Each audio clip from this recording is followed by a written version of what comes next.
voulons des dispositions d'accueil, parce que nous savons que l'accueil, c'est la solution pour inclure et autonomiser. Et il n'y a rien là-dessus dans votre loi, à part quelques miettes laissées au gré des discussions au Sénat et à l'Assemblée nationale. Oui, nous voulons une régularisation de tous les travailleurs.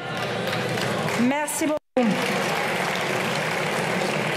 La parole est à Madame Estelle Youssouffa pour le groupe LIOT. Merci Madame la Présidente. Le groupe LIOT tient à ce que notre Assemblée examine et débatte du projet de loi immigration et intégration parce que le pays le demande. Notre pays qui oublie souvent que Mayotte, frontière sud-européenne, subit une crise migratoire hors norme. Chaque jour, environ 100 migrants arrivent illégalement à Mayotte. Un habitant sur deux est étranger à Mayotte, la plupart en situation irrégulière. Le trafic humain, l'économie illégale, le vol des terres, des biens, les violences quotidiennes font basculer Mayotte dans l'anarchie.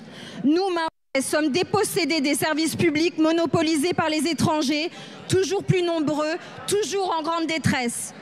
Alors que Mayotte est pauvre, les Mahorais très modestes, nous sommes disqualifiés par le plus grand dénuement des milliers de Comoriens, de Malgaches et d'Africains qui affluent pour réclamer logement, asile, scolarisation et soins gratuits, alors que Mayotte est un désert sanitaire.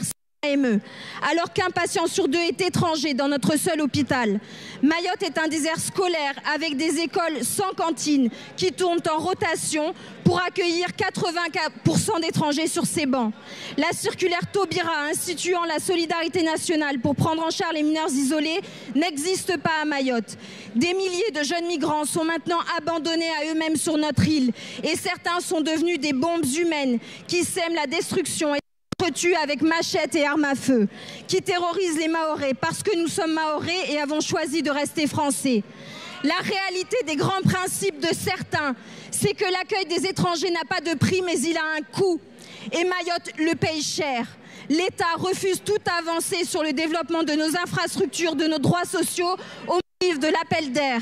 On interdit à vos compatriotes de Mayotte de sortir de l'inégalité en droit parce que les étrangers peuvent y accéder en masse sur notre territoire. Face à cette tragédie et aux limites de la dépense publique, il faut faire des choix.